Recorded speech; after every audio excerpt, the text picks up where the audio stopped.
right now is focused on the pandemic.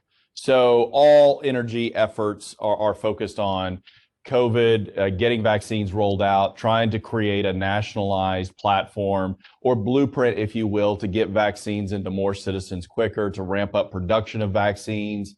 The Biden administration is focused on 100 doses within 100 days. It's not as lofty as a goal, I think, as what we would have anticipated about a week ago. But just yesterday, there were just almost 1 million vaccines handed out. So if we can keep that pace, then they'll hit that 100 vaccines in 100 days. So I think that's obviously priority one for the new administration. And so, all focus will be on that. All political capital will be spent on that. But in stepping back and thinking about where does healthcare go from there, I think that there are two key things to understand. First and foremost is from a legislative perspective, we don't have to go all that far back to recognize that history has taught us that any administration that controls both houses of Congress typically gets one thing done, right? For Obama, it was the Affordable Care Act. For Trump, it was the Tax Cuts and Jobs Act.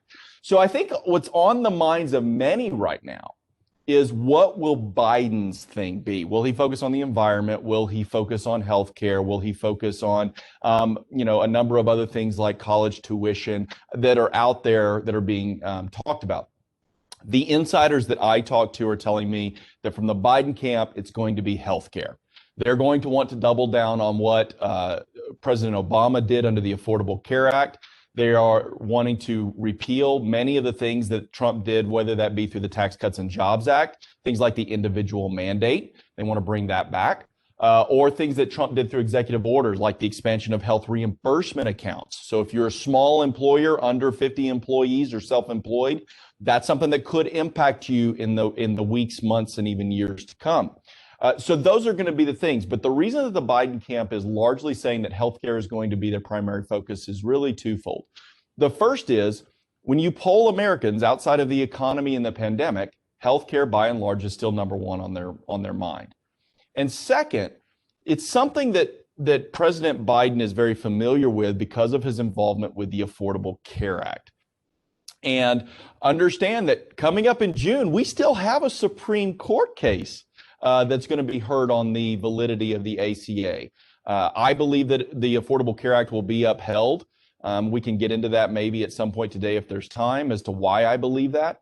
But by the way, my belief in that has nothing to do with my political preference of that. It just is my legal perception of that.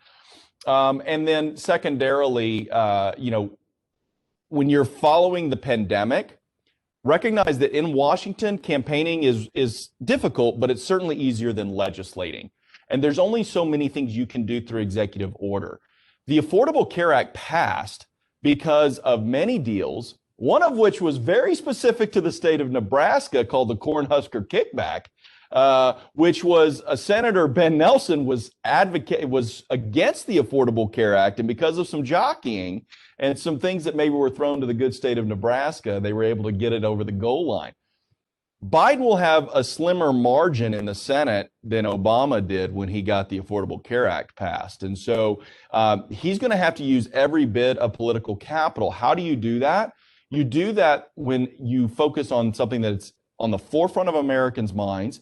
And second, following the pandemic, you've got some narratives out there that I think Biden and his administration can capitalize on when they're talking to Americans about the need to do something expanding access to healthcare.